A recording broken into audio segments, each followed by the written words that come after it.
Je suis le docteur Saloum Diatta, enseignant-chercheur au département d'anglais de l'université Cheikh Anta Diop de Dakar et président du mouvement des jeunes de Bessir à Dakar. Nous avons l'honneur d'organiser ce méga événement culturel et éducatif dans le but de regrouper les membres de la communauté de Bessir et du Blouf ici à Dakar pour effectivement permettre de nous retrouver et de nous ressourcer.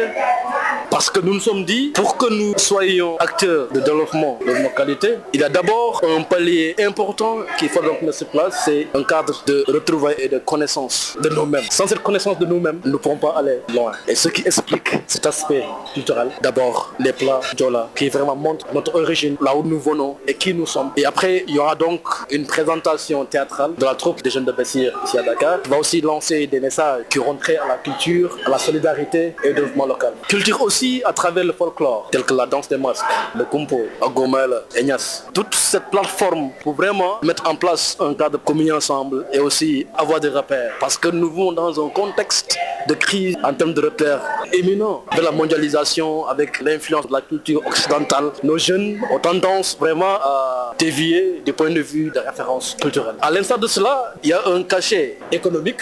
On a invité les mamans de Bessir à travers le GIE Afbar pour qu'elles nous fassent une exposition de leurs produits en canal, céréales, sirop, jus. C'est ce qui motive ce vernissage qui amasse un bon nombre de gens d'or en ce moment. Certainement, leurs produits sont en train d'être écoulés parce que c'est de bons produits. Il y avait aussi au menu une discussion, une présentation sur l'entrepreneuriat et l'accès au financement. Parce qu'aujourd'hui, quand nous avons pris les rênes de ce mouvement, nous nous sommes dit il faut changer de paradigme, changer d'idéologie, de démarche et orienter la structure du développement. Et nous nous sommes dit il nous faut un mouvement de jeunes forts. Il nous faut des jeunes consciencieux de leurs responsabilités par rapport à leur localité, par rapport à leur engagement dans le développement de leur localité. Or, pour que les jeunes puissent s'activer pleinement à ce développement, il faut qu'ils soient formés. Il faut qu'ils soient renforcés en termes de capacité d'auto-emploi. D'où le sens de ce thème et de cette discussion aujourd'hui dans le cadre des 6 heures de Bessir. Parlant de développement, le constat est que les mesures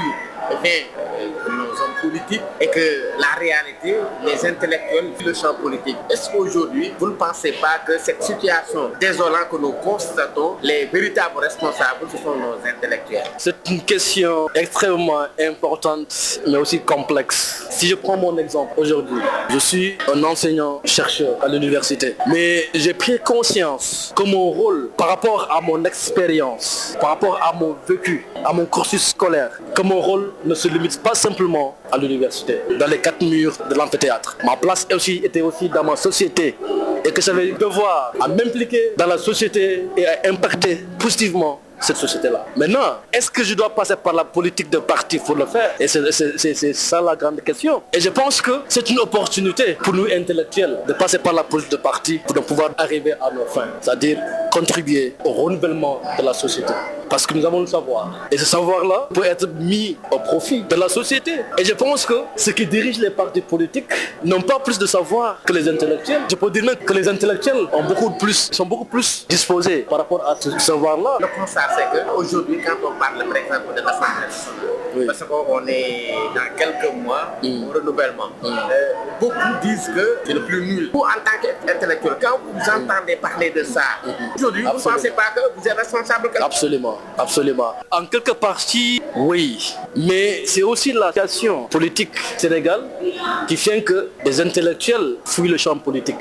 Quand dans la politique, on se voue à des querelles intestines qui n'ont aucun fondement intellectuel et qui ne vouent à rien, est-ce que les intellectuels s'y verront? Quand on voit la violence au sein du terrain politique, là où l'intellectuel devrait prévaloir la force de l'argument, est-ce que lui, il faut s'y trouver sa place? Et c'est ça le problème. Est-ce à dire que les analphabètes sont plus malins que les intellectuels? Non.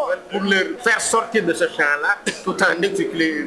Je pense que ce sont les intellectuels qui se sont auto-exclus. Ce sont les non-intellectuels, entre guillemets, les autres qui les ont poussés à la sorte. Mais c'est après un constat d'une situation délétère, préluisante du paysage politique sénégalais qui ont fait qu'ils se sont retirés. Et vous, en tant qu'enfant de la Casamance naturelle, quelle proposition pour faire sortir